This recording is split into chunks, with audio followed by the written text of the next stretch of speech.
Ang programang ito ay rated SPG. Striktong patnubay at gabay ng magulang ang kailangan. Maaaring may masiselang tema, lengguwahe, karahasan, sexual, horror o droga na hindi angkop sa mga bata. Nakakuha na ng ebidensya itong si Senior Ricaporte at kung saan talagang nagpasugod ito at talagang binuo niya ang kanyang team para sumugod doon sa bahay ni Congressman. Dito na nga sila sumugod at dahil dala-dala nila ang search warrant ay nakapasok sila dito. Dito na nga pumunta sa baba or sa basement itong si Senior Ricaporte at nakita niya dito ang isang kahon na naglalaman ng tao. Dito na nga tinutukan siya ng baril ng anak ni Congressman na kung saan talagang hindi naging successful ang kanilang operasyon dahil napatay ang lahat ng mga tao at duguan ang kanilang labanan. Dito na nga ay talagang nahuli nila itong si Ricaporte at hindi ito nagpapatinag sa kanila kahit patayin pa nila ito at hindi ito tumanggap ng pera kahit anong suhol pa dito.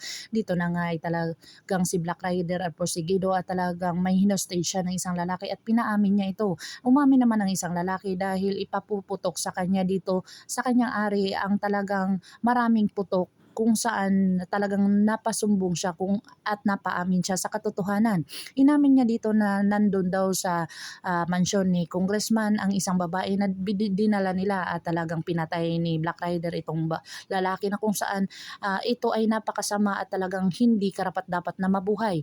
Dito na nga sumugod na si Black Rider sa mansyon at talagang porsigido ito na makamit ang hustisya ni Neneng. Dito na nga pinagpapatay ni Black Rider ang mga tauhan ni Congressman kung saan ikinagulat ng kanyang anak na kung saan lumabas ito at talagang porsigido ito na tingnan kung ano ang nangyayari. Dito na nagkaharap itong si Black Rider at ang anak ni Congressman kung saan madugo ang kanilang labanan at talagang naging successful itong si Black Rider sa pagligtas kay Neneng. Dito na nga nakalabas si Ricaporte at talagang tinanggalan niya ng tali itong si Neneng at binaril niya itong si Congressman na kung saan talagang marami itong tama.